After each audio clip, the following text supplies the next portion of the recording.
আইন শৃঙ্খলা রক্ষাকারী বাহিনীর রিপোর্ট যেটা দাখিল করেছেন 1 নম্বর মামলায়, যে একমাত্র আসামি শেখ হাসিনা, তার ব্যাপারে রিপোর্ট দিয়েছে তিনি দেশের বাইরে পালিয়ে আছেন, ভারতে অবস্থান করছেন। সেই জন্য আমাদের পক্ষ থেকে আমরা ফরমাল রিকোয়েস্ট পাঠিয়েছি ইন্টারপোলের কাছে রেড নোটিশের মাধ্যমে, যে তাকে পেলে যেন গ্রেপ্তার করা হয়।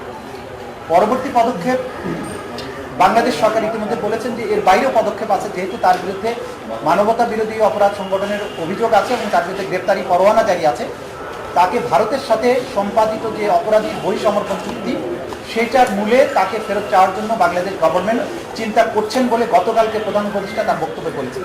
সুতরাং সেই প্রক্রিয়াতেও বাংলাদেশ যাচ্ছে, এটা আমরা আদালতের কাছে জানিয়েছি। আপনার দ্বিতীয় প্রশ্ন ছিল যে যারা এখানে আজকে উপস্থিত হয়েছেন, যে 13 জন, তাদের বিরুদ্ধে সুপিরিয়র রেসপন্সিবিলিটি ছাড়া কোনো অভিযোগ আছে কিনা? হ্যাঁ, মোটা দাগে তারা প্রত্যেকেই সুপিরিয়র কমান্ড রেসপন্সিবিলিটির দায়ে অভিযুক্ত, কারণ তারা নির্দেশ দিয়েছেন, পরিকল্পনার সাথে সম্পৃক্ত ছিলেন, সরাসরিও জড়িত ছিলেন, কমপ্লিসিট করেছেন। স্বরাষ্ট্র সচিব, স্বরাষ্ট্রমন্ত্রী, তারা সরাসরি সম্পৃক্ত ছিলেন নির্দেশনা দেয়াতে।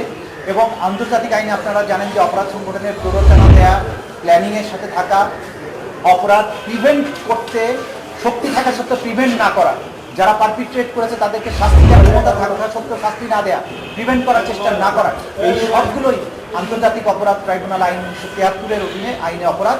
এই অপরাধের দায় এই প্রত্যেক আসামির উপরে আছে, সেটা আমরা আদালতে চাইছি।